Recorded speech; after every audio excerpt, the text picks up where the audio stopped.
Here we go. Episode number 36 of the Hardline Sports Talk. I am Michael Merlo. Along with me, I have John Michael Masiri. JM, how are you? I am doing fantastic.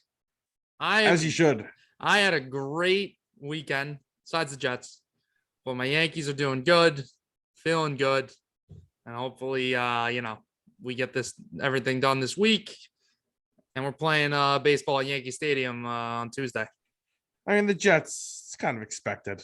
It's at least the Yankees, gave you a nice week. We're going to get to them in a little bit. They're playing Toronto right now. Hopefully they're wrapped up in a little bit with a victory. Our football teams, like you just said, though, they don't fail to disappoint us. Nope.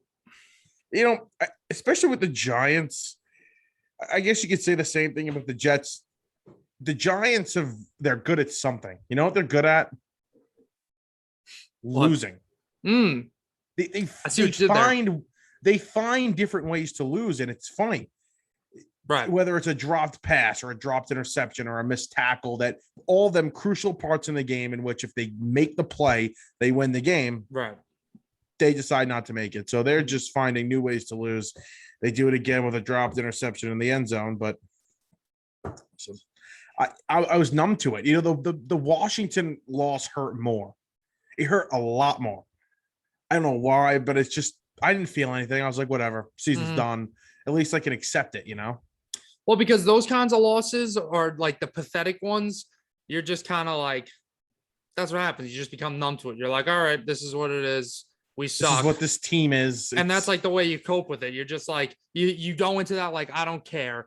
The football team loss was worse because you were so emotionally invested into that game, and the way it ended, you were just like, "Oh my God, that's such a heartbreaker." But yeah, with they also played very well in that game. Right, the Falcons game, you're supposed to win that game. You're favored. You're at home. You're playing a subpar Falcons team, and the fact that you lose that game, you're just like, yeah, exactly. You just become numb to it. You're like, all right, we suck. So let's start there. On Eli's day, they retire the number. He's in the Ring of Honor. It's a great day. And they lose 17-14 on a game-winning field goal by Younghoe Koo. Said it right. All right? Yep. It was brutal. I can't pinpoint a reason why they lost. Like, other than the fact that maybe the play calling was terrible, like, there's no reason why they lost this game. Right. There's nobody to blame other than Jason Garrett for me. I go back, I watch a little bit of the game. Like, they moved the ball. Yeah, they didn't hold on to it too long. They didn't have a lot of long drives, but Jones played pretty well. I thought they ran the ball okay.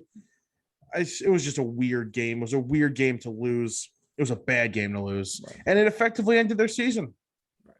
Yeah, and Jason Garrett's taken a lot of criticism this year, and I think rightfully so. I mean, I think his play calling, like you said, has been suspect.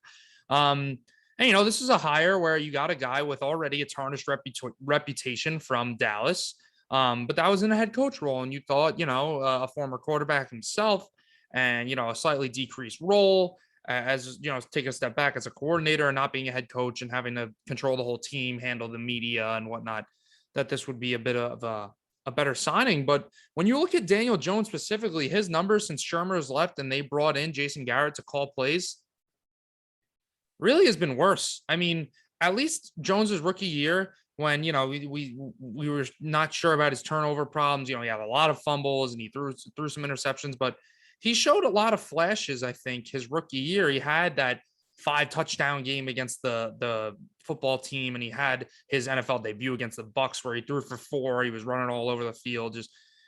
He hasn't come close to a game like that since Garrett has been here, and I think part of the blame has to go to Garrett. The closest thing he came to was against the football team in week 2, but Daniel Jones's strengths, 2 of them, are using his legs. He can run. And throwing the deep ball. He can throw the deep ball. And the Giants did it once on the first drive of the game, and they didn't really have any designed runs at all for him. No RPOs, nothing. I don't know if the offense is too advanced for them, the RPOs, but at least some designed runs, some read options with Barkley. You got to use his strengths. They're not playing to him. And you're right. Shermer, Pat Shurmur, I disliked him. I didn't think he was a very good coach. I think he's a great coordinator. He's showing that in Denver actually right now. But he liked Josh Allen, and he wanted Josh Allen badly, according to reports. They drafted Barkley. So when Gettleman, wanted to draft a quarterback in the draft after that, he went to Shurmur, and Shurmur was like, this kid works in my offense. And we saw that. He worked very well. He played well. And everybody called for Shurmur's head, including myself. I didn't want him to be back. He just wasn't, good enough to lead a team. But his offense worked. You're 100% right. I wish they can bring him back as a coordinator or something and run that, or even just run an offense like that, because Jason Garrett acts like and coaches and calls plays like he's calling plays 15 years ago. Right. It doesn't work. Yeah. And, I think that's been the problem this year. Because when you look at the Giants this year so far, you're like, it's really not adding up. If I would have told you by week 3, Daniel Jones is actually having a pretty solid year so far. Andrew Thomas has had a good sophomore season so far. You'd be like, oh, okay, so the offense is off to a good start, but that's not what's been going on. So it's very strange. And I think that the blame has to go to Garrett there. I also think the Giants' overall roster isn't as good as we thought. And I think, I think Joe Judge has to take blame for that as well. Well, Joe Judge 100% has to take blame. If I told you by week 3 we'd be questioning his job, I would have called you crazy, and I'd be very upset, and I am. Right. Because I thought this guy was going to be the coach for a long time. Clearly, right now, it doesn't look like that, because they are a very undisciplined team. Whether it's no, I shouldn't say turnovers; those aren't on him, but the flags. Yes. It kind of sounds. People want to put blame penalties on coaches, not specific penalties, but being undisciplined. That's on the coach. Right. And this team is incredibly undisciplined. Whether or not it's in the secondary, they haven't been good at all. James Bradbury, which I'm not surprised he's, not playing at the level he was last season. He was basically an all-pro corner, but I didn't think it would be this bad. They're going after James Bradbury. Right. So, and blame has to go on Patrick Graham as well.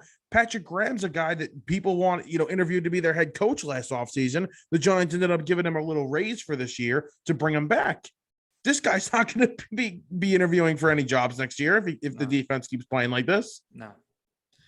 Yeah, and when we talk about the discipline with the defense, you could make your team run as many sprints as you want, and run them into the ground. But who's that to say that penalties aren't going to be a problem? That's no way to. The best team in the NFL in terms of penalties isn't the team that runs the most sprints. That's not how it works.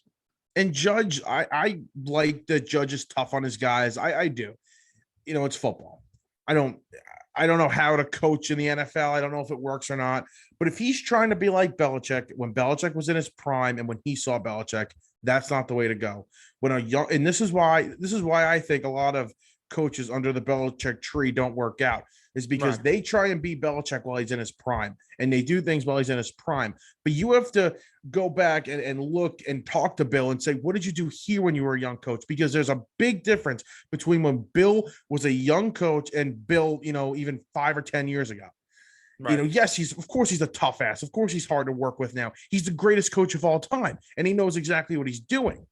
But when he started out, he definitely wasn't the same guy. Yeah. And Joe Judge is trying to be Bill, I think, while he was in his prime. And that does not work with guys when you haven't won anything. Yeah, that's a very good point. You're not going to become Bill Belichick overnight. I mean, obviously you take some things from him, but you're not going to.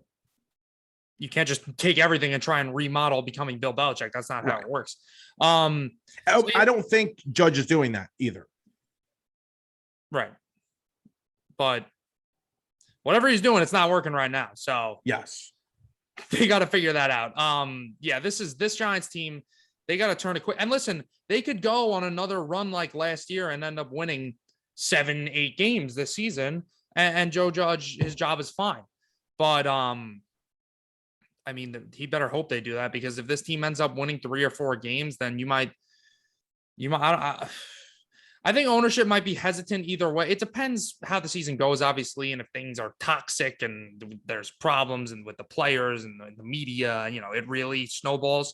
We can't predict the future, but I think ownership would be a little hesitant to fire another head coach. Here's the problem. Gettleman's gone most likely no matter what happens, whether they win 14 straight. I think Gettleman's gone. I think he leaves. I think he's going to step down. Yes. He's been sick. He's an older guy. I don't think they bring him back. Okay.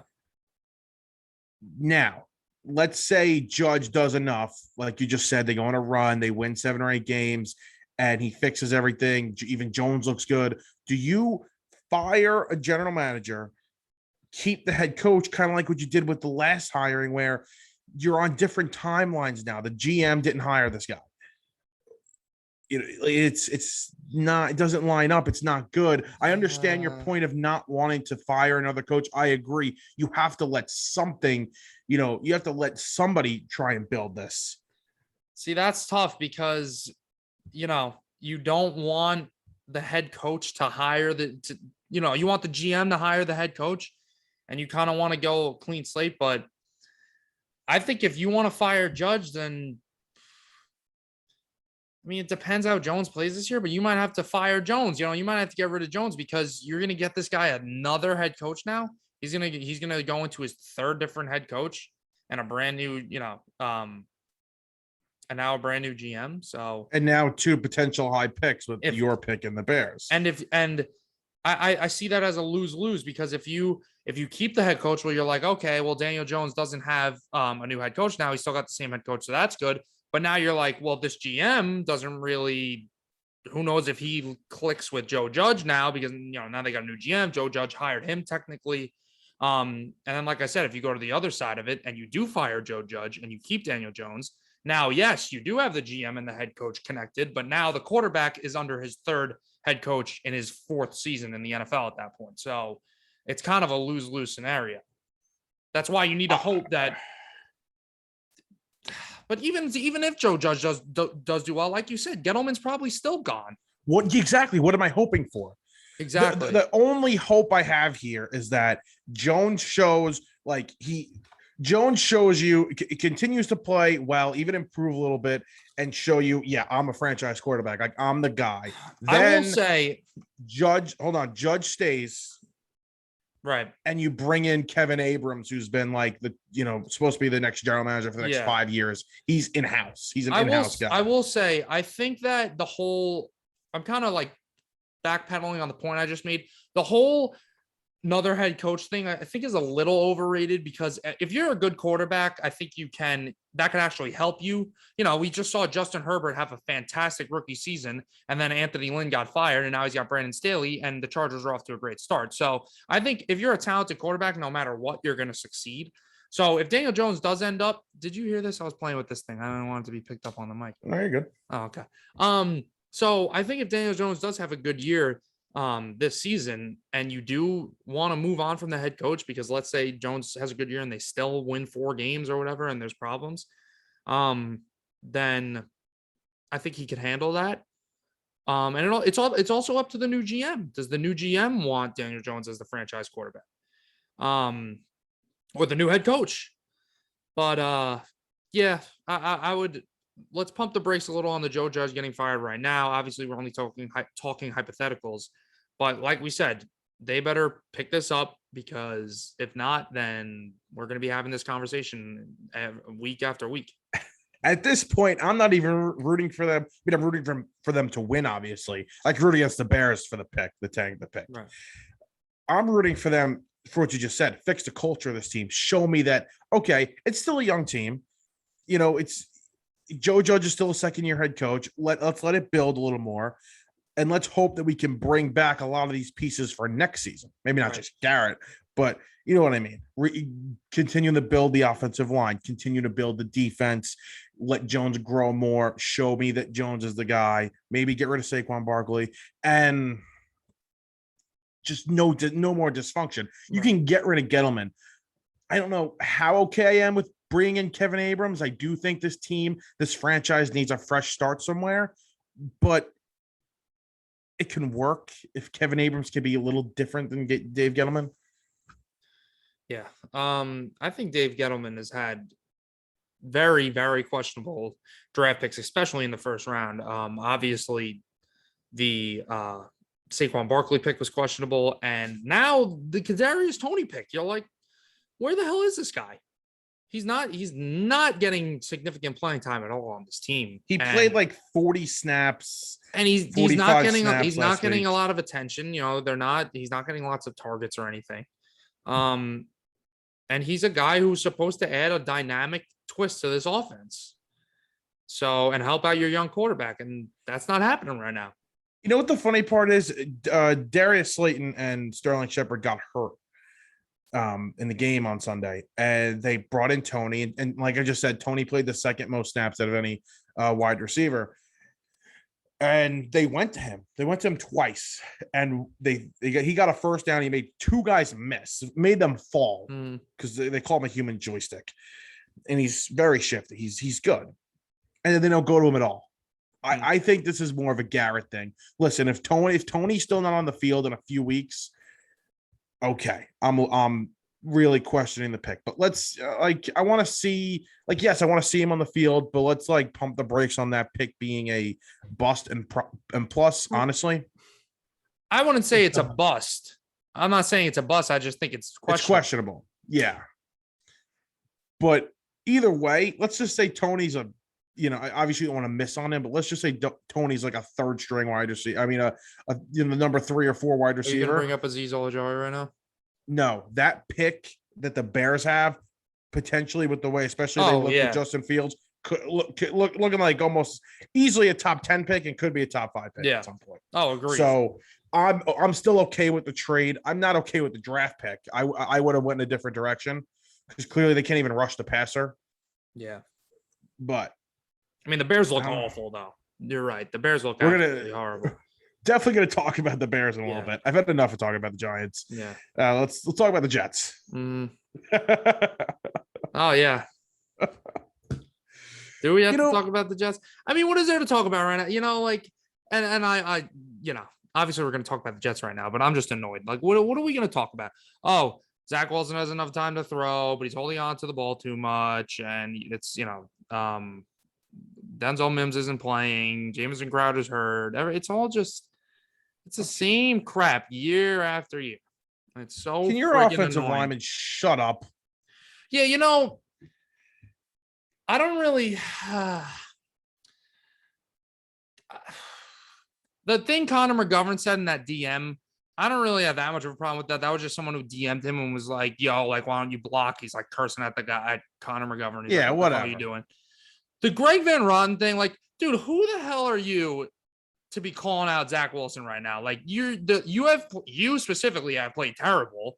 The offensive line has played horrible. I understand, and I do agree that Zach Wilson, he's a rookie. He's going to make those mistakes where he's holding on to the ball too much. He's trying to get a touchdown every play and make that big play. And he needs to learn to get the ball. 100% agreed. Even take away the offensive line playing horrible this year, Zach Wilson has not played well. He's been making way too many rookie mistakes. Agreed. But that doesn't take away from the fact that the offensive line has been horrible. Awful. That was supposed to be improved as well. I said this last time. I'm going to say it again. I think there was a little hype around the Jets that maybe they could be better than people thought. Like maybe they'd win a few more games than we originally thought. And I think that kind of that narrative got in a lot of people's heads. I think the Jets, and this is, again, I would be crazed like you. I'd be like, oh my God, if I was a Jets fan, I'd say, oh my God, it's the same old crap. We look terrible. Right. We're going to run another quarterback. I'm just going to say this. I'm going to say be patient. Because as an outsider, I would trust the guys running this team. I don't think Mike LaFleur's done a good job. I think he's actually done a terrible job. But it's a complicated system. I agree. It's a very complicated system to run, so you got to give Wilson time. I agree. I don't. When I said that, it's the same crap. I'm not. That's not exactly what I meant. I just said, we suck. I don't want to talk about this right now. But yeah, I agree. This is going to be a really long process, and it is disappointing so far that we haven't seen little flashes. At least, we're still getting our asses kicked every single week. I mean, we're 10.5-point underdogs this week, and we lost by more than double that. Mm. So, yeah, agreed. It is going to be a long process. They are trying to adapt a complicated offensive system.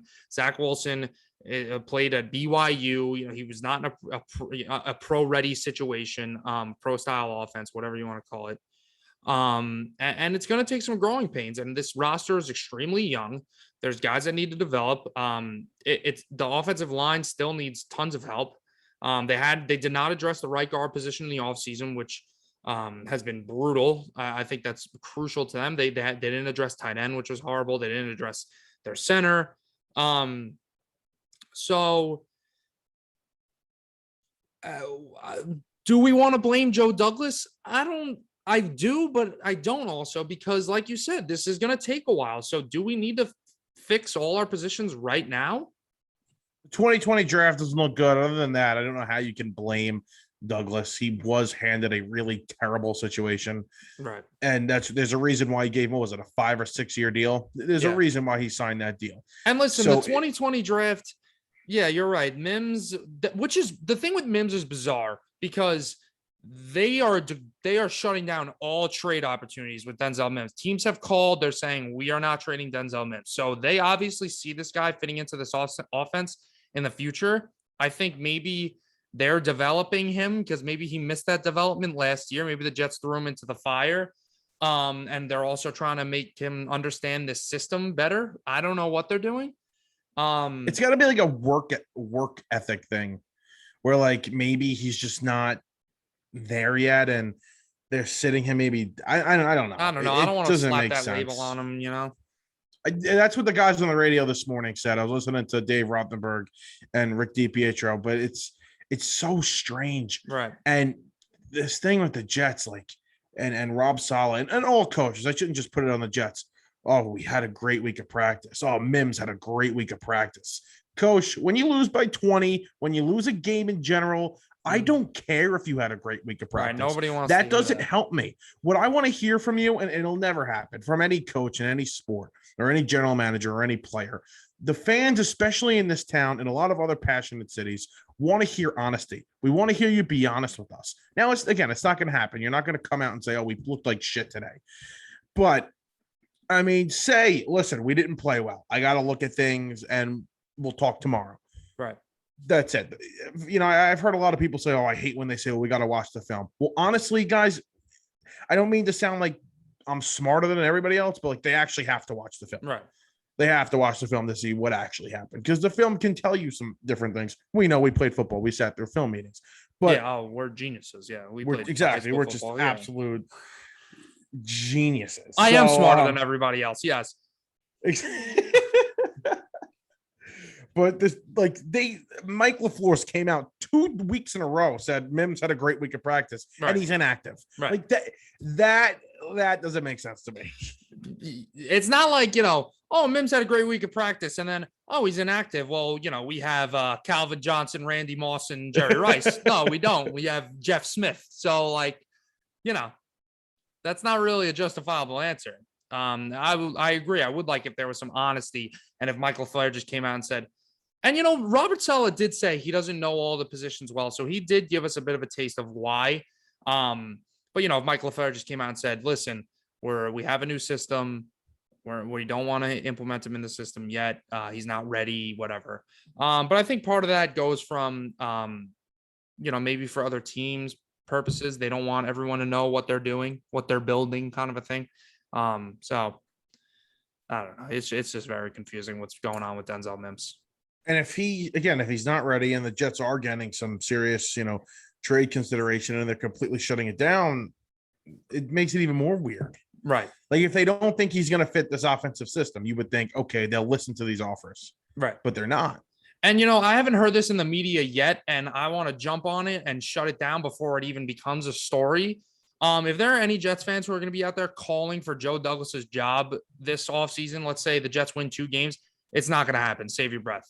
Well, you're also a clown. Joe Douglas came here. And listen, Joe Douglas could end up being one of the worst GMs in Jets history. You know, we don't freaking know. This could turn out. Saleh could not be the guy. Zach Wilson's a bust. Everything sucks. I'm not shutting that out of the equation. We don't know what's going to happen. I can't predict the future. But Joe Douglas, when he got hired here, he made it clear with ownership, this is going to take a long time. And they hopped on board with that. And they're going to be patient, just as patient as Joe Douglas is going to be, and just as patient as we should be. Jets fans, I know we've been suffering for a long time, and it's okay to be pissed off. I'm pissed off. It's just like I'm watching Sunday Night Football. My brother's a Packers fan. I'm watching the Packers, and I'm like, how is it that my brother roots for this team, and my football team not only hasn't made the playoffs, my football team hasn't been competitive since I was a freshman in high school. So I get it. It sucks, but give it a couple years. Let us take our 2 first-round picks this upcoming draft. Let us take our second-round pick we got for Sam Darnold. Let's build this roster, and then hopefully 2020, I don't even want to say 2023, 2024, this is a good football team. You know, I watched the Packers and even a little bit of the 49ers and the Cowboys last night. And I'm like, could you imagine having a good offensive line and be able to move the ball and actually get first downs and like consistently? Because I couldn't even imagine it. It's been a while. It's been a damn long time. But when you actually look, I was 10.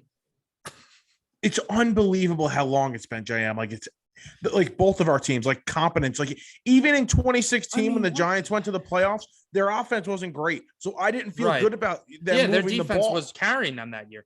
And I mean, what the hell? Like, why does it have to be that we're literally the 2 worst teams in the NFL the last 4 years? Like, why? Why does it have to happen? We're New York. We're supposed to be the leader of everything.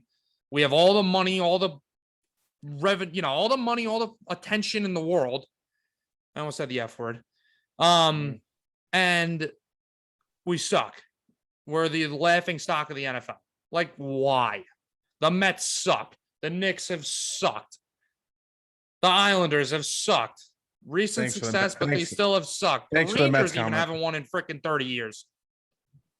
When they win 94, the Rangers, they're like, how many championships have we seen in the 2000s? The Red Sox just lost. I'm getting choppy. Let's go. Did you hear me? Yeah, the Red Sox lost. When was the last time we saw a championship this decade? Has there been another championship this century besides the Jets? I mean, besides the Yankees, the Yankees and the 2 Giants ones. No. This decade, no. The Yankees and the Giants. That's it. No. Oh, and in case anyone wants to say, oh, well, what about the Bills? The Bills are more of a Canada sports team than they are a New York sports team. Yeah, they play in New York State. But guess what, moron? When we talk about New York teams, we're talking about New York City, not the state of New York. Plattsburgh and Buffalo is not the same thing as Manhattan.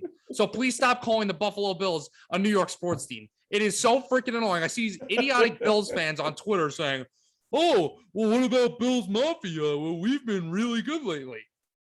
You're not a New York sports team. Wow. When there's promos for the games and they're showing the Manhattan skyline, no one's showing the Adirondack Mountains or wherever the hell you guys play and 6 feet piles of snow. Please keep going. Please stop talking. Please stop calling yourself a New York sports team. It's so freaking annoying, man. Wait, can I just say something? This might piss you off. What? The Giants and the Jets play in New Jersey. Oh, shut up. Okay, they're 20 minutes away from New York City. Not the 6 worst hours. Spot of the country. Not 6 hours and freaking 300 miles or whatever the hell. I'd rather play up there than where the Giants. If I have to drive from New York City to Buffalo and fill up my tank for gas, you do not play in the same market as the New York sports teams. Please stop. Yeah. Wow. That's a good rant right there. I forgot what I was going to say too. I had something to say and I completely forgot it. And now you're not helping. What was I going to say? We were talking about the Jets. We were talking about New York. Oh, you forgot the Brooklyn Nets in that. Yeah, well, they didn't win. Oh, they're going to win soon. No, they haven't won yet. Yeah, the New York sports have been a joke. It's unbelievable. How many appearances have we had? We had the Mets in 15. We're talking about the 2000s. Yeah. Well, listen, I didn't say the Yankees in 2000, but you're saying 2010 to 2000. I'm saying 21st century, but the Yankees were literally the first year of the 21st century. I wasn't even alive yet. I don't know. The past 20 years. How about that? Because that cuts off 2000. Past 20 years. Yankees 2001, 2003 lost. Mets 2015 lost. Yeah. Rangers lost. LA Kings. Look at you with your hockey. Yeah. So starting up soon, preseason games tonight. Yeah, it's been a joke. It really has. The Let's Nets talk about. Sorry, did the Nets went to the NBA Finals and lost to the Lakers, right? The New Jersey Nets. Oh, I thought you were being sarcastic about last year. No, yes, they did. I don't know. I don't remember when that was though. I'll find that out. Move on, and I'll tell you. Yeah, let's talk about some winning teams. The Chiefs. 2003. Look at that. They lost to the Spurs, not the Lakers. I don't think they lost to the Lakers too, though. Yeah, me too. They went to another one. Yeah. Maybe. Because they got dominated by Shaq and Kobe. Yeah, check that out. They got swept or they lost in 5. Anyway, let's move over to the 2002 and 2003. I'm so smart. You're a genius. The Chiefs here. Let's talk about the Chiefs because they fall to 1-2. They lose at home to the Los Angeles Chargers. Justin Herbert. I mean, just unbelievable. Let's go. John Carlos Stanton I think. Hold on. John Carlos Stanton, 3-run bomb, 6-2 Yanks. Look at this pitch. Oh, hold on. Never mind. God. Continue. Because when you redo MLB at bat and it needs to show you every single pitch sequence. Hold on. Can you see that? I mean, a little. No, it went away now. It's gone. It did go away. It's gone. All right, whatever. Sorry. There you go. Yeah. What inning? Top 8? Top 7. Yankees up 6-2. Top 7. We're going to talk about them in a little bit. But yeah, Justin Herbert goes to Arrowhead. I mean, that was an impressive win. And it kind of just speaks to what we spoke about last week, too. The Chiefs defense is terrible, and they are very beatable. And Mahomes made a lot of mistakes. He threw a couple of picks, and Tyreek Hill was non-existent, and they lose the game. And they probably feel like they should have won that game. They had chances in the end, but Brandon Staley, man, it was like 3rd and 4, right? They don't get it. It's 4th and 4. They have a penalty on 4th and 4. They're like the 35-yard line. They don't want to kick the field goal. It's 4th and 9 now after the 5-yard penalty. They still go for it. They get it. They end up scoring the touchdown. And they win the game 30-24. Again, coaches are being aggressive against this team. They don't want to give them the ball back up 3. They know that's not good enough. They know Mahomes is going to get the ball down the field, get a field goal or a touchdown. They're aggressive. They're going for touchdowns. They're going to win the games, kind of like what Harbaugh did in week 2. I think that was a great move by Staley. And the Chargers are 2-1. They're in 2nd place in that division. But Justin Herbert looks very impressive. Like you said before, new system, new coach. And the Chiefs look like, again, I'm not saying the Chiefs are not going to make the playoffs. They're definitely not the worst team in the division, but their defense is an issue. I'm going to strip them from the favorite in the AFC right now. I'll tell you that. Not until I see the favorite play better. I'd say the Browns are the favorite. Wow. Yeah, okay. I love the Browns. I think the Browns should be 3-0 had they not lost that game to Kansas City. I think they should have ended up winning that game. But so you think the Chiefs should be 0-3? I think the Chiefs should. Yeah. I mean, obviously they ended up winning the game, so you can't strip that from them. But that defense just looks suspect. I mean, we kind of get wrapped up in the whole Pat Mahomes thing, and we love, young greatness and everything like that. And people love to praise Tom Brady, and they love to praise the quarterbacks and give them all the credit. And we kind of forget about all the other aspects of the game. But truth is, you need a defense out there to help you win a championship. Like your quarterback isn't going to take you out. You need somebody to stop the opposing offense. Your quarterback can only take you so far. Right. And we've seen Aaron Rodgers struggle with that in Green Bay. He's made it to the playoffs, and his defenses have let him down, and he can only do as much as he can. We've seen, other guys deal with that. So, yes, Patrick Mahomes is otherworldly talented, but he's not going to be able to just carry this team to a Super Bowl if this defense is giving up freaking 200 rushing yards a game. They did that the first 2 games of the season. And if they're just letting people throw all over them, if the defense is mediocre, average, yeah, he could do that. He's that good. Right. But yeah, they're bottom. Well, they have to be bottom. You're asking Patrick Mahomes to play perfect football, and it's just, as talented as he is, it's not going to happen. Nobody can play perfect football. You need your defense to make plays for you. And now he feels like he has to do too much. And you see the interceptions. He's chucking the ball downfield. He's got to stop that. He did it against the Ravens, where he kind of just like flung the balls he was going down. And that's how these things like this kind of snowball is.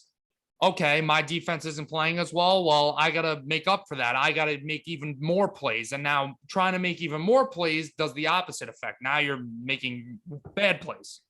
And it's not like you're playing against a bad team there. And they've had a tough schedule. I mean, they've played 3 of the best teams in the AFC. It's freaking AC. Do you hear that? I did hear a little. I got all distractions right now. I'm shutting this thing off. Hold on. We'll be right back. Yeah, here we go. But I think the Chiefs have played 3 of the toughest teams in the AFC. Yeah. Some of them. They played the Browns, they played the Ravens, and then the Chargers. Yeah. So the schedule has not been nice to them. I didn't love their defense going into the year. I didn't think it'd be this bad, but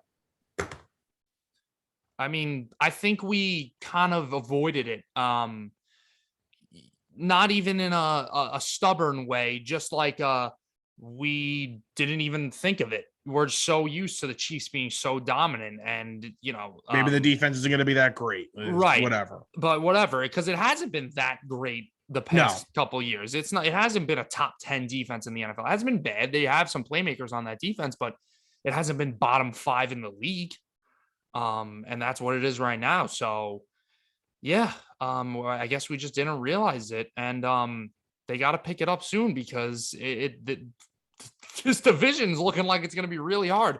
I think the Broncos and the Raiders. I think the Raiders are a little more of the real deal than the Broncos are. I mean, the Broncos are 3-0. They played the Jaguars, the Giants, and the Jets. This might be the 3 worst teams in the NFL. I think they're probably the worst team in that division. But again, I think the Broncos have a pretty good roster. I think they're a pretty good team. I think the Broncos are a solid team. I think they can win 8 or 9 games. Exactly. Yeah. But I don't think they're going to win this division at all. I don't even think they're going to make the playoffs. I kind of feel the same exact way about the Raiders. I think they're going to eventually fall off. I don't think they're that good. I wouldn't call this the Chargers division to win at this point, obviously. But I would definitely feel great. I definitely wouldn't say that. I definitely would say that this is up in the air, this division. 100%. It's definitely up in the air. And I mean, I think I projected this Chiefs team to win 14, 15 games. They already maximum can win 15. The Chargers beat the Chiefs in Arrowhead. So now they're going to have that game at home, where maybe that's a tiebreaker. Maybe that's, for the division possibly. So that is huge. Yep. Yeah, that's not looking great for the Kansas City Chiefs. Brandon Staley hiring is looking fantastic so far. I love Brandon Staley. And I got receipts too. Mike Williams looks like a man possessed right now. He looks like the guy they drafted. What did they draft him? Like number 7 overall? Yeah, the Titans took Corey Davis, and then Mike Williams went 7th, I think. Yeah, and he was supposed to be the Corey Davis pick was a surprise. He was supposed to be the number 1 guy off the board. Right. Oh, Corey Davis out of the University of Western Michigan, correct? Or Central Michigan? Central Michigan, yeah. Yes. Same college as Antonio Murray. Yeah, there we go. Well, what else we got here? So we talked about the AFC West a little bit. Let's go on to the AFC North. How about Justin Tucker? You want to do that? Okay, we could do that. Yeah, let's do it. Yeah. Kind of crazy that it looks like the Steelers are the worst team in that division. I know. The Ravens, though, have that. I can't believe that happened. Like, I cannot believe Justin Tucker kicked a game-winning 66-yard field goal. I just I mean, when I saw that, you saw it was online, but you just figured, well, it's going to be short. And then it hits off the freaking crossbar. And you're like, I've never seen that before. I've never seen a ball hit off the crossbar and like dwindle back into the kicking net and be good, obviously. Like it bounced the perfect way. Like it just hit the absolute perfect way that you probably couldn't even do again. If I was a Lions fan or player or coach or whoever, I mean, I would be like beside myself. That is brutal. I mean, what a way to lose. Yeah, what a way. I know somebody that is older, of course, and lives in New Jersey. I know somebody that teased them. Okay. They teased them and had them in 6 parlays. Guy would have lost $2,000 if they would have lost that game. Jesus. And he ended up hitting for $6,000 because of them. Oh my God. That's unbelievable. So, yeah. But I mean, what's the story of that game? Is it good for the Ravens or is it bad for the Ravens? Because it took a 66-yarder to beat the Detroit Lions. You know what I mean? They were so high off of that win against the Chiefs. Like I could have kind of like predicted. I didn't in our picks. I probably should have looking back on it now, maybe picking the Lions plus 7.5. Right. But you could kind of see like a little regression. Like, all right, they're going to come back down to earth, still win the game, but it's close. I wouldn't be worried about them at all. I mean, I think the Lions are also a little better than we thought. Yes, just hard luck. Yeah. Well, not hard luck, but they've had a tough schedule. I mean, the Niners, Packers, and Ravens. That's no easy schedule, and they've looked competitive. Yeah, they have. They took maybe Dan Campbell's doing something over there. Lead into halftime. And then, the Niners game, they had that legendary backdoor cover.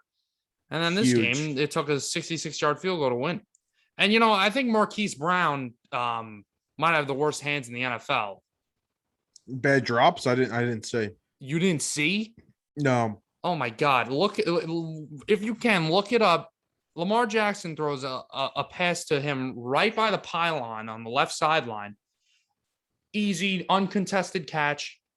Drop touchdown. Easy, like 40-yard touchdown. And that was not his only drop of the game. He had another bad, like obvious should have been catch that he dropped. He was so hyped up, and I'm proud of myself that I never bought that hype.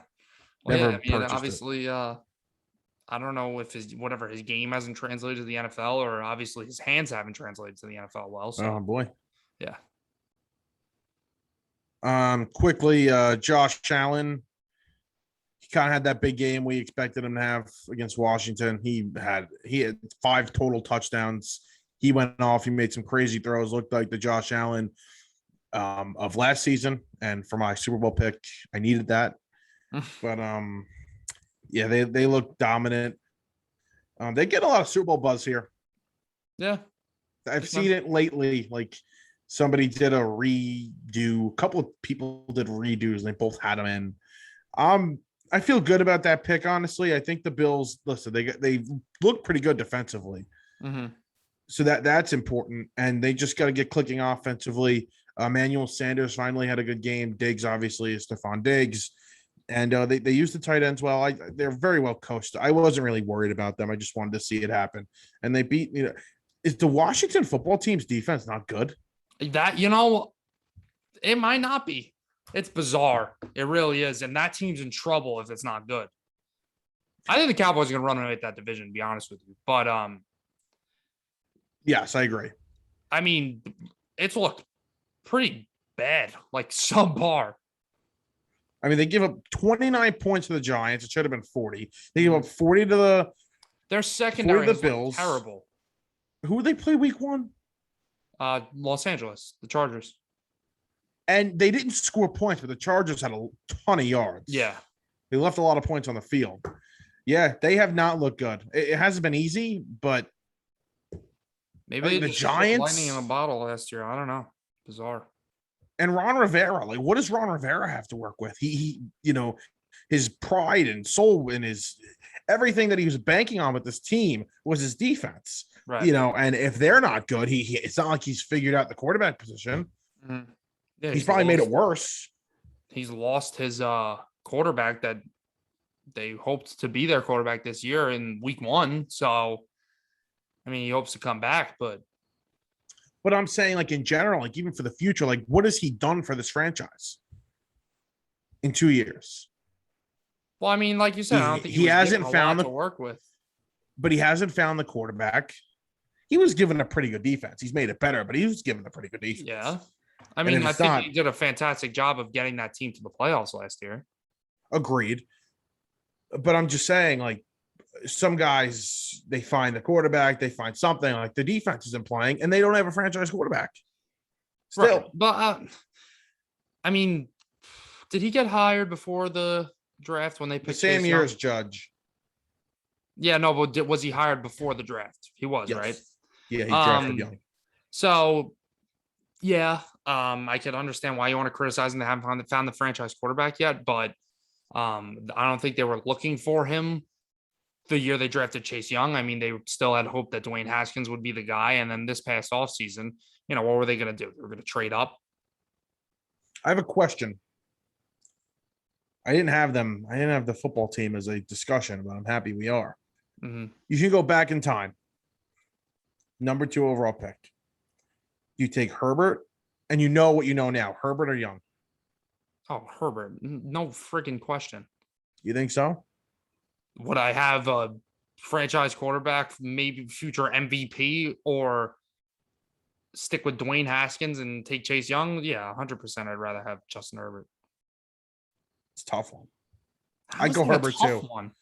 Because Chase Young's going to be a possible defensive player of the year. Okay, and time winner. Justin Herbert's possible MVP, and he plays a much more important position.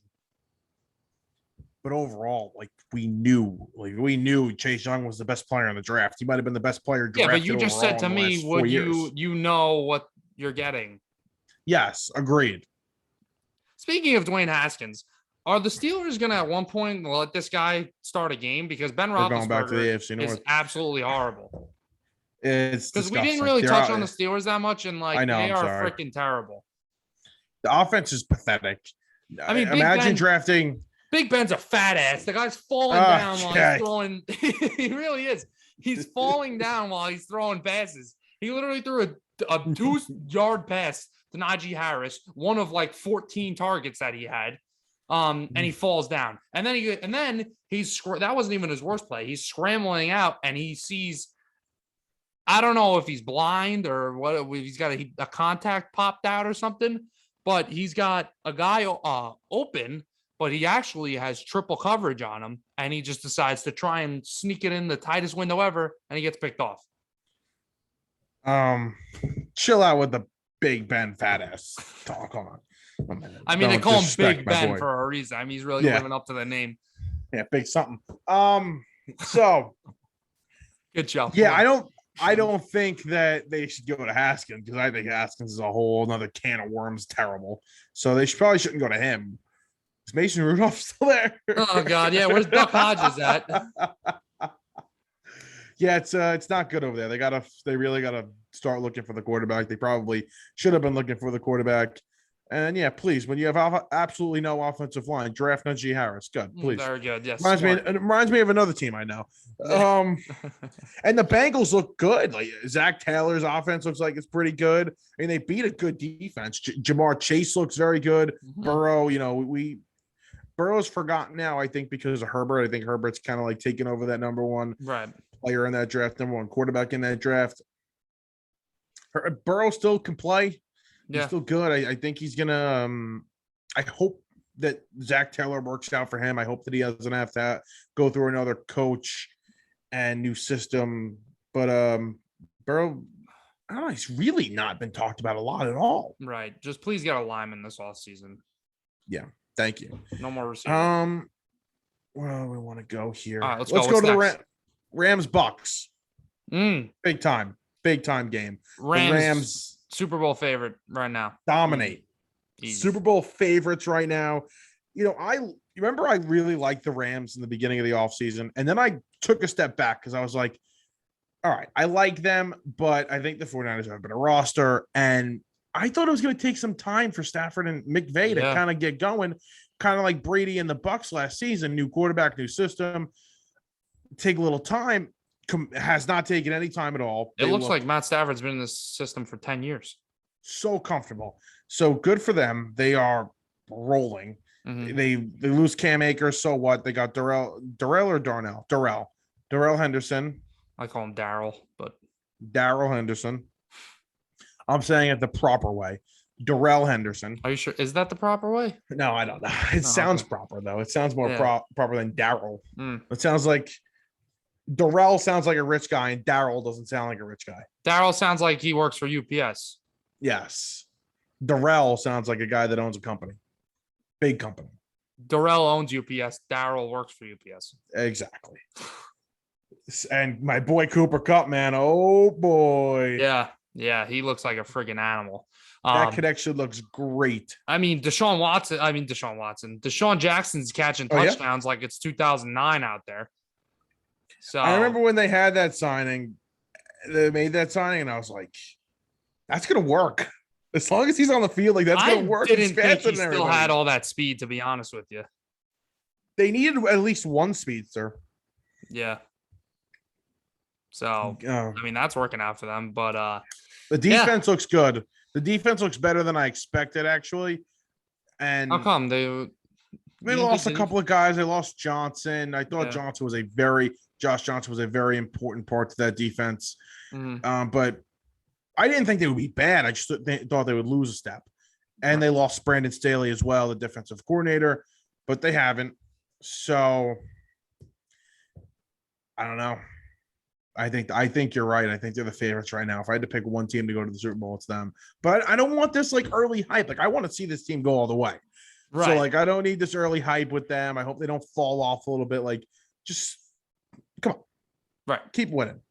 Yeah, I mean, NFC West looks like it's the best division of all time, except the Seahawks, which I'm loving because my New York Jets got their pick. They're not looking so hot right now. No. But the defense doesn't look hot.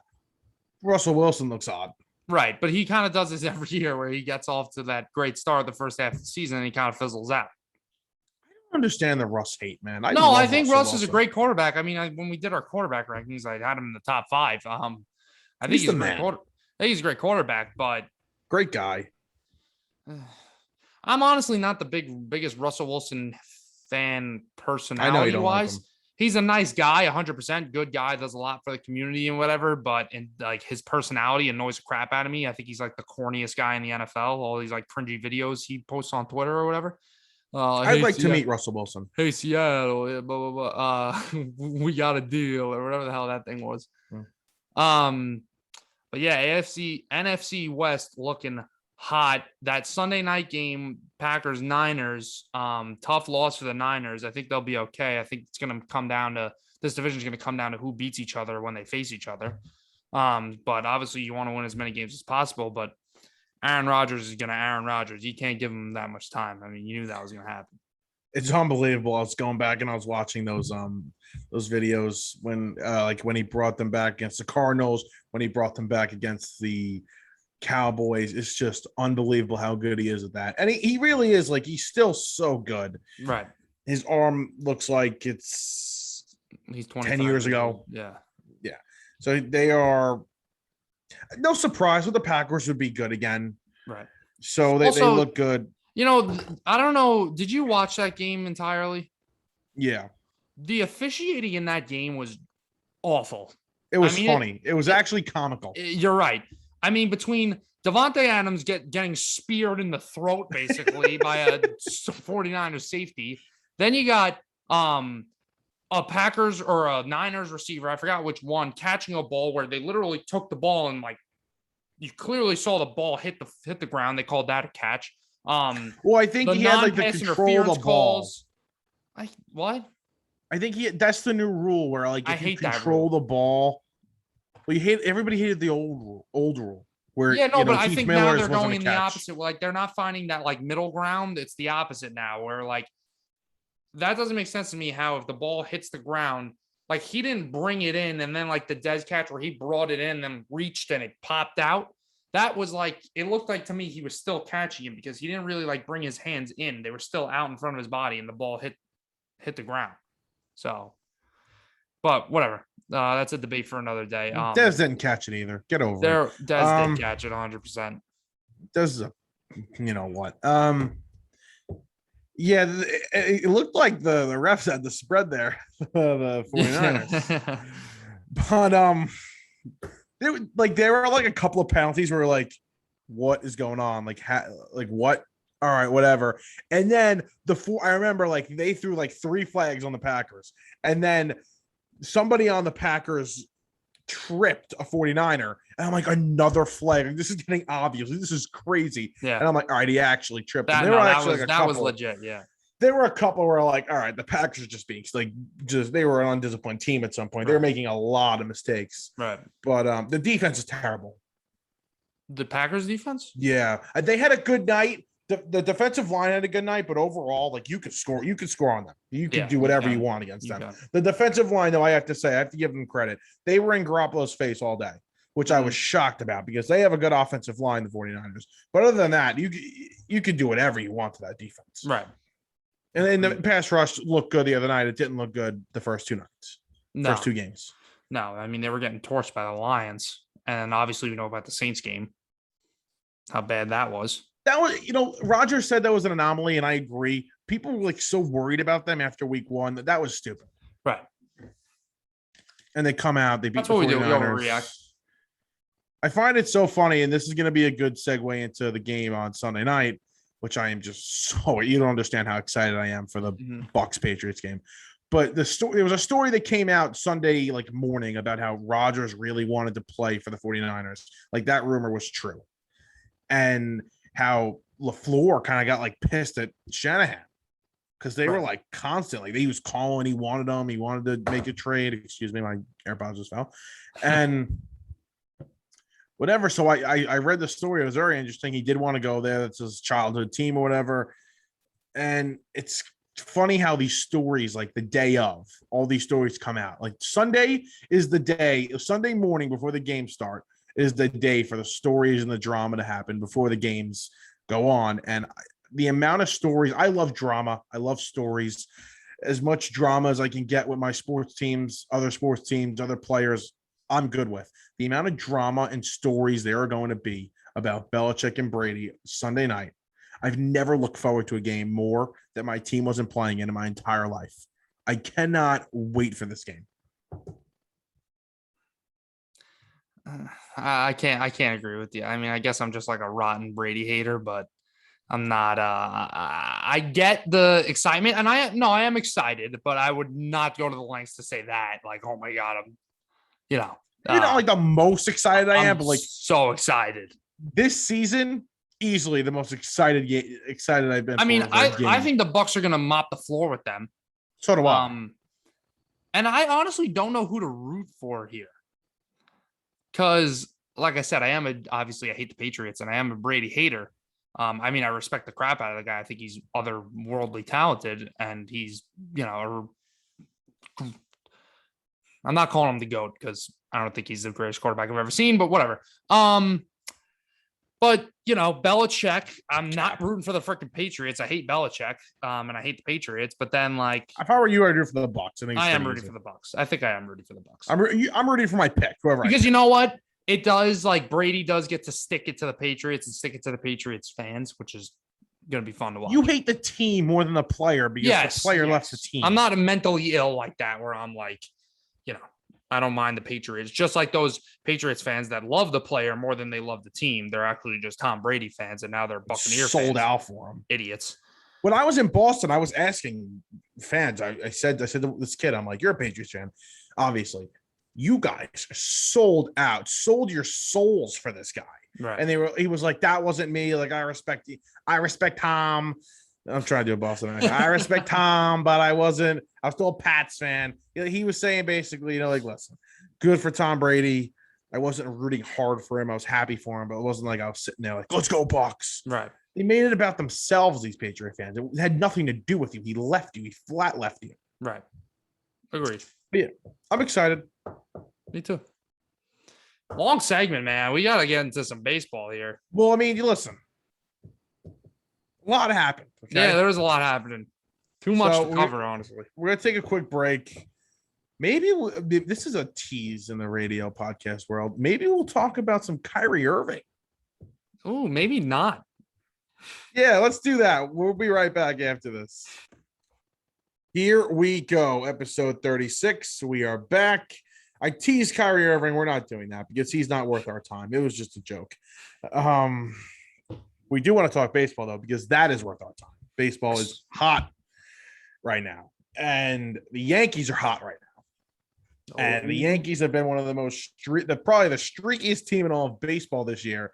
And as of right now, at the right time, they are on one of their hot streaks as they are winning. What inning we got here? We done yet? It's I think it's bottom 8. It's top 9. The Yankees are up 7-2 in Toronto, looking really to a sweep here completely puts the Blue Jays away. Yeah. Oh yeah. So good start, and then we got Garrett Cole going tomorrow. So hopefully win that game too. But yeah, I'm gonna take the floor here real quick. Yeah, definitely. I mean, what a sweet, sweet feeling it is to march into Fenway Park. And I mean, just have no mercy. Just absolutely, we're murdering baseballs. There's families of 4 walking down Lansdowne Street trying to avoid flying baseballs coming right at them. It's a travesty, honestly. They should shut that street down. They should rename Lansdowne Street Giancarlo Stanton Street, honestly. Here we go. And yeah, I mean, they tried 3 different jerseys. That didn't work. They had their little yellow jerseys on for their winning streak. Which are disgusting. Yeah, gross. They put their red jerseys on L, and then they put their white jerseys on L. So yeah, they should probably call Nike, do a jersey redesign or something. Maybe come up with another jersey to see if they can win. But yeah, and then they go on to Camden Yards tonight, bounce back with a big loss. I'm being sarcastic. Big L to the Orioles. Yankees are about to beat the Blue Jays. So, yeah, feeling good. Giancarlo Stanton's a part owner of Fenway Park. Aaron Judge played fantastic. The pitching was great. Just really insane series. Playoff-like feel, of course, just like Yankees Red Sox always is, especially in September. Weird stuff happening. I mean, Bobby Dahlbeck's scared of a warning track. I've never seen a guy get more. Twice that series, he could have leaned over the railing easily and caught a pop up, but he didn't. What's he playing right field? What? No, like the warning, like the little warning track by the dugout. Yeah. Okay. Yeah. Joey Gallo dropped the pop up. They let that pop up drop in the infield in game 1 of the series. So yeah, just weird stuff going on. But yeah, like I said, big series win for the Yankees. They swept their last 2 series against the Red Sox of the season. And now, if everything stays the way it is, the Yankees are hosting the wild card game. Yeah, I didn't see this. I didn't see them going in there and sweeping. It was a monumental series. And like you said, they're in position right now. If they didn't host the wild card game, we'd be surprised at this point. And, they're about to put the Blue Jays away tonight and could put the Blue Jays away for good. That's a terrible loss for the Red Sox. They play the Orioles and the Nationals. I mean, the max games you'd want to lose is 1. Right. So they have to go 5 straight here for this to be a good week.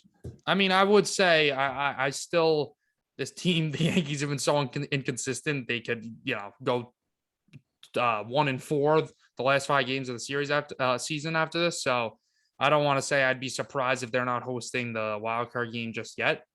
But yeah, the Red Sox, you have to win the next 2 games of the series easily. You're playing the Orioles. Right. But yeah, Stanton when he's hot, man, he is something. And he is on. I'm going to quote Jeff Passan here. He is on one right now. I never want to hear Tony from Staten Island call in to WFAN again and complain about how Giancarlo Stanton hits too many home runs. He's too big. He doesn't slap enough singles or whatever. I don't want to hear it anymore. This guy has carried us through several moments. Like he's the clutchest player on the team too. Well, when we've seen him in 2018 and 19, his first year wasn't his best. And It was 2019 still a great season. I mean, if you look at his numbers, it was still a great season. but it wasn't like this. Like it wasn't like this great. He didn't have I think he didn't have the moments either. Yeah, Kind of and like this season. exactly. It was kind of a He never got quiet, hot good like season. this. Yeah, and it was a kind of a quiet, good season. And you were expecting a lot. He just came off that MVP season. He had 20 home runs in the month of August in that 2017 season. Like he had 59 home runs. So yeah, he hit 38 homers, drove in 100 RBI, had like an 850 OPS. So that's a great season for anybody. But you're right. He never got hot. He didn't put up crazy numbers. But I mean, he didn't have his Yankee moment until last postseason, and he's had his Yankee moment about like 4 times or since then. So this guy, I mean, when him and Judge are on, everybody always says that when these guys get hot, and we're seeing it right now, they are hot and they're carrying this team. You make that trade, you pay him for these moments where he's a streaky guy. You got to live with that. That's how he is. But again, when he is on, there's no stopping him. And he's been on really since I think Michael K said, not including the 3-run shot he hit today, since August 1st, he has like 18 home runs. Yeah. Which is unbelievable. So, yeah, he has like an 1,000 OPS from August till now. The Yankee fans that were complaining about him, they're fans, but I really don't want to hear it. Right. This guy is unbelievable, and he's handled every criticism about him so well. The booing in the beginning, even the booing this year, people were booing him. Yeah. And he handled it like he handles it like a professional. So good for him. Yep. Agreed. Love me some Giancarlo. You what do I want to get to here next? The Blue Jays are a young team, right? I don't know. I thought they'd like stay hot and get in. It doesn't look like they're gonna get in. I don't. They would have had to win this series here. I mean, they're only a game back after this. After this, they're only a game back, even with losing this. The Red Sox just dropped to the Orioles, so they're still in it. Yeah, but I think the Yankees will win tomorrow. They might grab the last game. Mm-hmm. But I don't know. I wanted to see the Jays. Get in. Yeah. I understand why, baseball fans wanted to see them get in. They are a young, exciting team. Even if they don't get in, I wouldn't want to play them if I were you. Yeah, I would probably rather play the Red Sox. But agreed. I think the Blue Jays have had a very successful season, regardless of if they make it or not. And I think next year you're going to see they're obviously going to make some strides this offseason, I think, to become even better. And I think they're really going to go for it next year, and they could be a problem for sure. But yeah, young team, exciting, talent all over the place, especially in the lineup. I mean, Bo Bichette, we talked about Marcus Semien and Vladimir Guerrero Jr., but Bo Bichette has had a phenomenal season. He's got 24 stolen base. Can you hear me? I'm getting a little choppy here. A little bit. I lost you for a second. You're good now. Okay. Bo Bichette, 24 stolen bases. Yeah, he's got 24 stolen bases. He's going to have 26 homers, 100 RBI, and his OPS is in the 800. So, yeah, he's had a great season. Mm-hmm. And he goes overlooked 100%.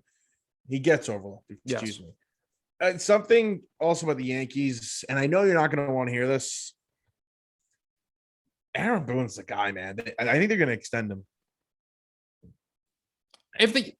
If the Yankees have a successful, if they go to the freaking World Series, I'm all aboard. Whether or not they could miss the playoffs, I still think he's coming back. I don't know.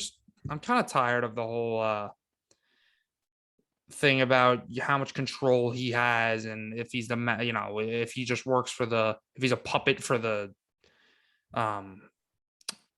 analytics people and everything. I think Boone does have a lot of power, and I think I've been disappointed with certain moves that he's made with lineups and everything like that. But listen, if he ends up pushing all the right buttons, and especially if this team gets to the postseason and he pushes the right buttons and they make a run, then sure, give him all the extensions that he wants. I think Cashman loves him. I think I've heard they have a great working relationship. Right. So unless Cashman's going, I don't think Boone's I going. don't think. I don't think. And I don't think Cashman's going anywhere. Yeah, and so. people wanted Cashman gone. A couple months ago, which is just bizarre to even think of. Yeah, I was one of those people that was okay with moving on from him. Really? Oh yeah, I remember you saying that, and I was never on board with that. I mean, one of the reasons why is because one of the main reasons why they're not going to win the World Series is because they don't have enough starting pitching. They haven't had enough starting pitching. I don't think the starting pitching is a problem. I think the bullpen's a problem. The starting pitching is fine. The Yankees have the best ERA in the American League. Is that true? Yes, I definitely don't think it's the starting pitching. I mean, you've got. I don't think they have enough in the postseason. Obviously, Garrett Cole, Nestor Cortez has been phenomenal this season. You have, I think Corey Kluber is a decent starter for the postseason. Jordan Montgomery's been fantastic. I think Corey Kluber is your 4 starter in the postseason. It's pretty good. Who's your 2? Either Nestor or Montgomery. And listen, I know Nestor Cortez isn't no household name, but this guy's got a sub-3 ERA, and it's over a long span. He's not just been some fluke for over the past 8 games, you know? I mean, he's been really good. I get that. He's been a lifesaver for this team. I don't know about throwing him in game 2 of a playoff series. I don't know how comfortable I feel. Why not? And the same thing with Montgomery. Well, what do you want them to do? Well, I'm just saying I don't think they have enough. I don't think the starting pitching's enough for them to get into the postseason. I mean, win in the postseason. But why? Like, yeah, obviously they're not the Brewers or the Dodgers where they have 3. They're going to have to score a lot of runs. They're going to have to score a lot of runs. I don't think so, because look at their pitching versus everybody else's pitching in the American League. The Rays don't have this disgusting rotation. Right, the Rays have the bullpen. That's how they operate. The Astros rotation isn't like unbelievable. Like the Astros have a good rotation. I don't think it's better than the Yankees. What's funny? I don't even know what the Astros rotation is. What teams in the postseason right now have that clear-cut ace? In the American League. In the American League, the White Sox have Lance Lynn. The Red Sox, I guess it's Chris Sale right now. But the Yankees have the number 1 guy other than. Well, yeah, no, but I'm even saying, just look at Robbie Ray's not in it, but yeah. Look at everyone's rotation. Nobody has like a fantastic rotation in the American League. The White Sox looked like they did, but some guys have fizzled out. I like the Astros rotation. But why? So Frankie McCullers, Framber Valdez, Luis Garcia. All right. So what's the difference between Framber Valdez and Lance McCullers than Jordan Montgomery and Nestor Cortez? What, Lance McCullers is more of a veteran. He's pitched in the postseason before. Well, that's not my reasoning, but it helps. I just think they're better pitchers than them. I mean, Framber Valdez has had a fantastic season, but so has Nestor Cortez. Like, they're both. Like I said, I get that Cortez isn't the household name, but the guy has a 2.79 ERA. Right. I agree with you. Wait, what is this? I'm trying to look up stats of Framber Valdez, and I just got the absolute, I read a stat that basically said he was a Cy Young Award winner, but it was the wrong thing. Okay. Yeah. Wow. He has had a really good year, Valdez. Holy crap. Wasn't he hurt? No, but can you just answer my question? Like, what makes you feel better about Greinke, McCullers, Valdez versus Cole, Montgomery, Cortez? Well, I'm looking at the numbers right now. I think McCullers has had a great year. Yeah, I feel better. I feel better about McCullers as my 2. And I obviously 1, not even comparing the number 1 starter. But from 2 to 5, I feel much better about the Astros. There's no 5. You don't need a 5-star. 4, sorry. 3 or 4. I feel much better about the Astros. I don't know. I think Valdez I think the Yankees Lance McCullers is a big game pitcher for them. He's pitched in big time games. He's coming in big time spots for them. So that you're right, experience there 100%. Valdez is young, but Valdez had a great season and he was great in 2020. So obviously that wasn't just a fluke. He's a really good number 3. I like Valdez, but if I'm comparing pitchers, I like McCullers better than Cortez. I like Valdez better than Montgomery.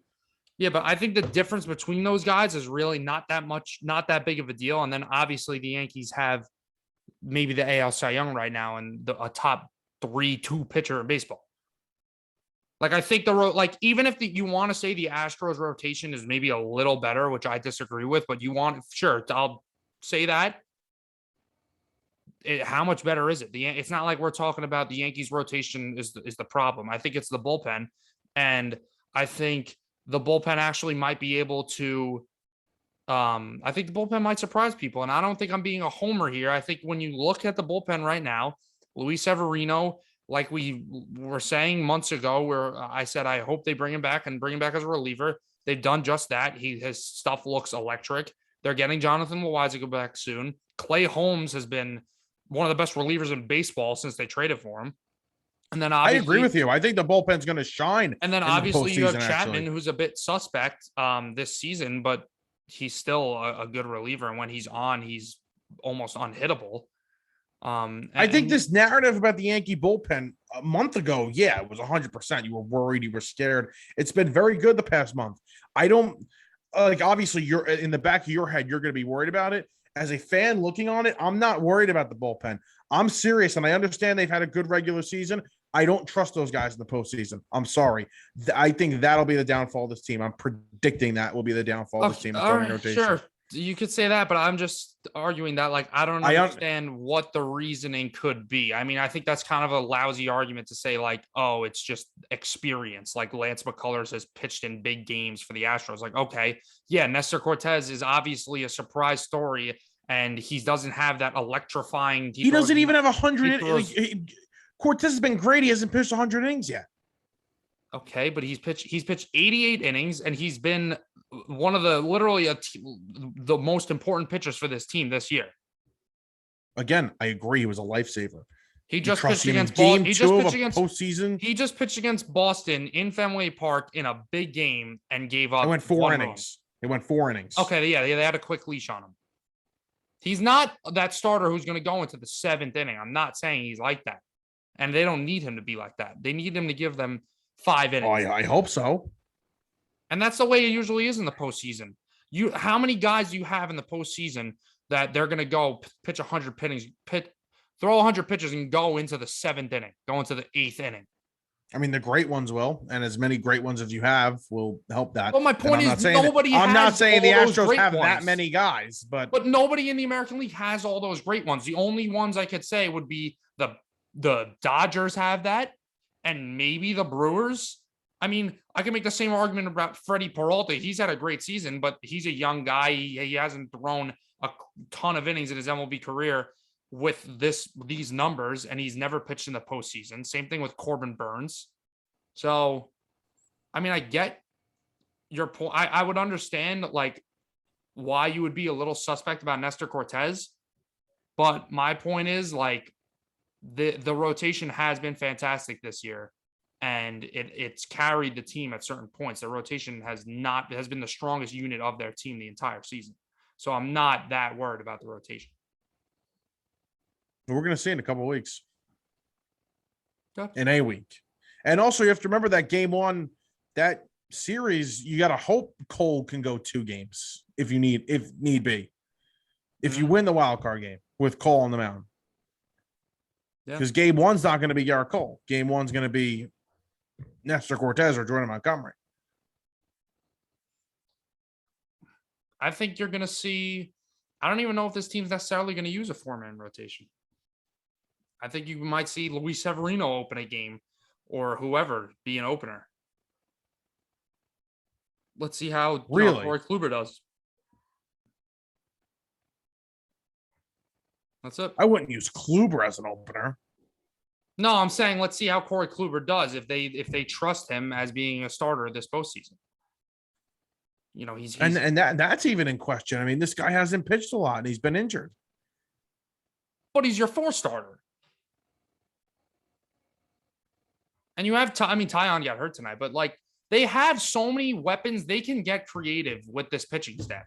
You have Jordan Montgomery. I mean, not Jordan Montgomery. You have Jameson Tyon. You have Corey Kluber. You have Domingo Germán. Right. You have Luis Gil. You have Luis Severino. Like you have a bunch of guys and good depth, especially in the rotation, where you can use someone like Severino or Kluber, like I just said, in that Patrick Corbin Nationals 2019 role, where they're like a super reliever. You bring them out in the 5th inning, or you open with somebody, then you bring them out. They give you 50 pitches, go 3-4 innings. Like you can get creative. That is a very good point. So, I mean, we all look for that great rotation and see who's going to give you the most innings, but that's not postseason baseball. And I think we kind of anymore. There's only a special amount of guys in the league that can do that. The Yankees have one of them. Some teams don't have a single one of those guys. I don't think the Astros have one of those guys. I think obviously, like I said, the Dodgers do. I think the Brewers do. I think a lot of teams have in the postseason. I think a handful of teams have a guy like that, but it's rare to find guys that are going to go 7 innings in the postseason. And that's where managing your bullpen and getting creative comes in handy. And I think the Yankees are in a position in terms of depth where they can do that. No, you're definitely right about the fact that they can. I forgot about Luis Gil. You can use Gil. You can use Germán. You can use Severino. I don't know how many innings you can use Severino for, but you can use a lot of these guys late in the game. And Corbin was a weapon for them. And I guess you're right. Listen, you don't have a rotation like the Nationals did, where they could throw Scherzer and Strasburg, and even Anibal Sanchez was there for that. He was really good. So, listen, I understand why you would say that, they can live, the rotation could be a question mark, but I'm telling you, from the way this team has gone the entire year, the starting rotation has been the bright spot and the most consistent unit, and the offense has fluctuated. The bullpen has fluctuated. So I think if they're not going to go to the World Series and win it all, it's going to be because of the offense or the bullpen. And I understand, like I said, why you would say the rotation, just because that's been the case for the Yankees maybe in the past, and been the case for a lot of teams in the postseason. We always say that you live and die with your starting pitching. So I get it, but in terms of evaluating this team and what they need to worry about the most, I would say that is at the bottom of the list. We're about to see they are getting closer. They are 2 games up over the Red Sox and 3 over the Blue Jays in the AL wildcard race. What's their E number? Who's E number? The Blue Jays? The Yankees to eliminate those teams. I'm pulling it up now. I don't know. The Seattle and Toronto, which Seattle just leapfrogged Toronto. Seattle's above Toronto. They're a game back. Can you imagine that if this turns out to be Yankees Mariners wild card game? Like, who the hell saw that coming? Oh my God. I know you're rooting for that. I am not. Can the Twins? Is there any way we could no relocate the Twins and switch records with someone and make them come to the postseason? Because there's no way you can get the Twins there. Sorry. Yeah, I know. It's disappointing. That's so annoying. I don't want to see the Mariners in there. Yeah, I don't think the MLB does either. Yeah, I think they'd definitely be upset with that. And the Mariners didn't play yet. They're playing. They just started, so that they're tied with the Blue Jays, but they can officially jump them there. Yep. The Cardinals just won their 17th in a row. I mean, what the hell is going on right now? They clinched the wild card spot. Yeah, good for them. I'm happy for them. Yeah, really nice story. Tell you right now, they're not doing anything though. They're going home.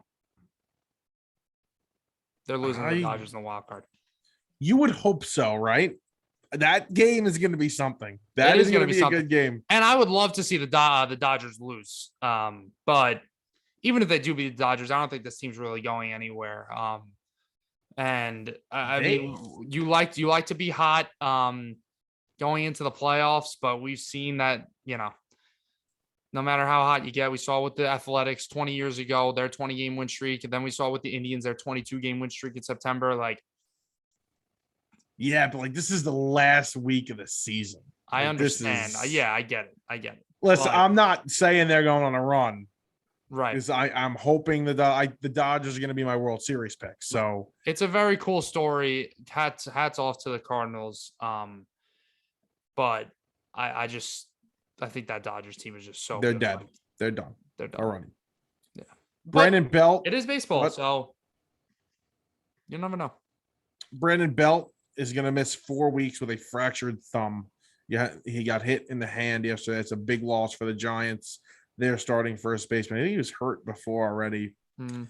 So that's a pretty significant loss. They are 2 games up on the Dodgers right now. They just don't stop winning.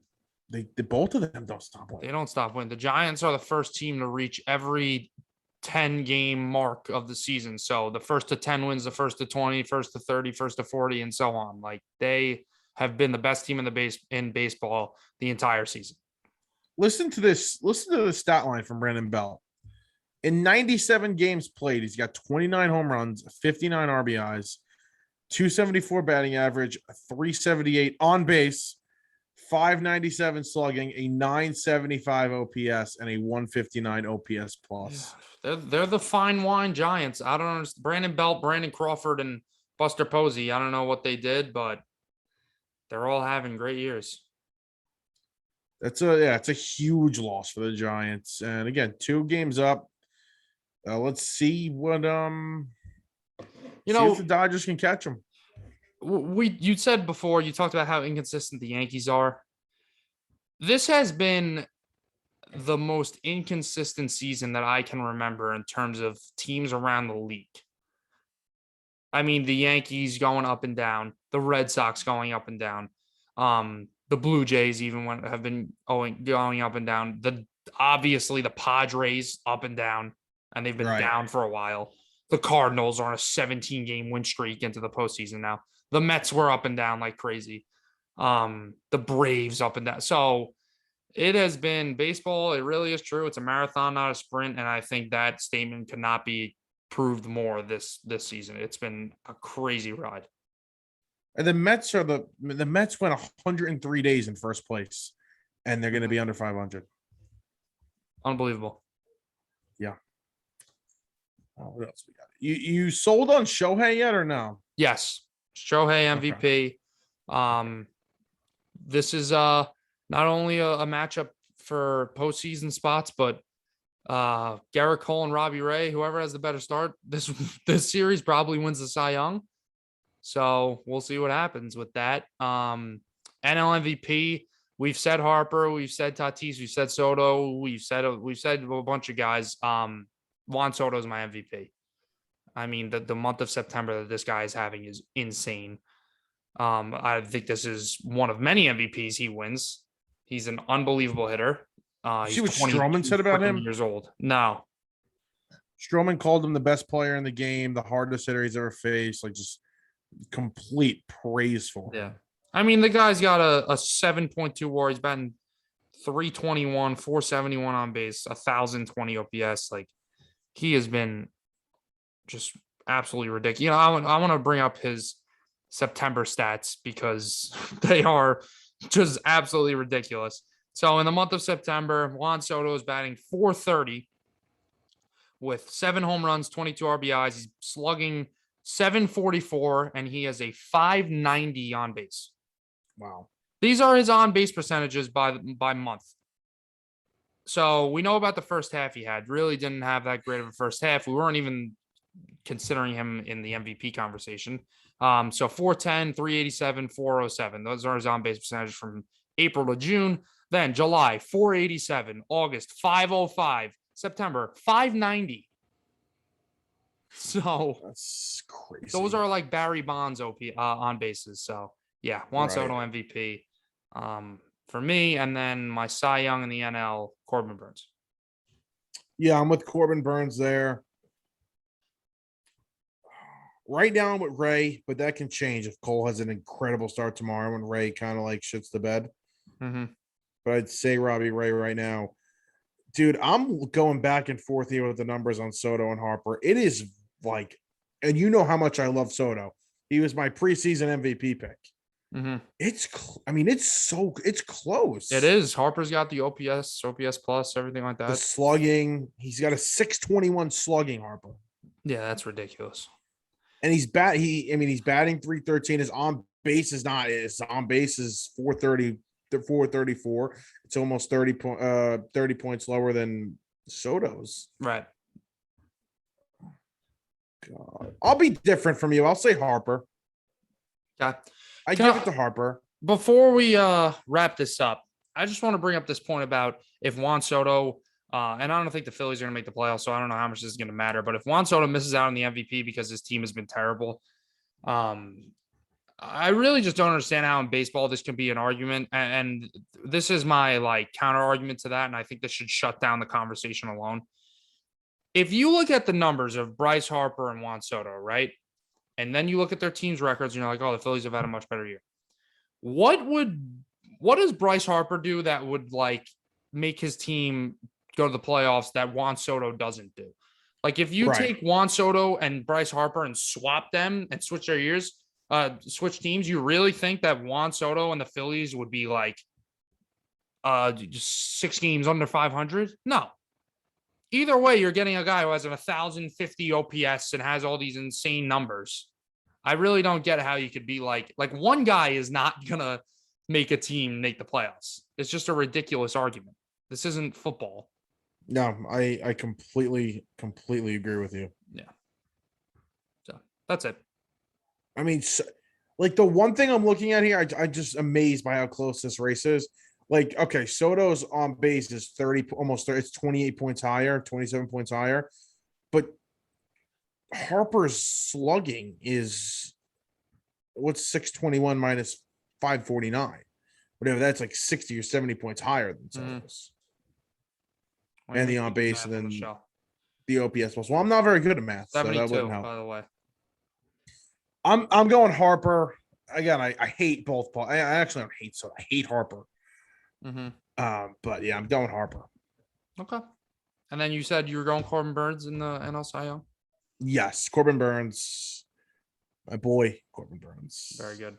Listen, hopefully next episode, I'm as happy as I was at the beginning of this episode. We'll be breaking down a Yankees wild card game. Yes, hopefully.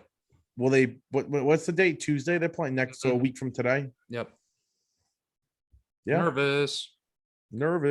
All right, that'll do it. This is a long episode. It's a good episode. We will talk to you guys on Friday or Saturday. Going over our picks. We'll go over our picks, and our new picks will be out on Saturday or Sunday on TikTok. Yep. So we will talk to you guys later in the week.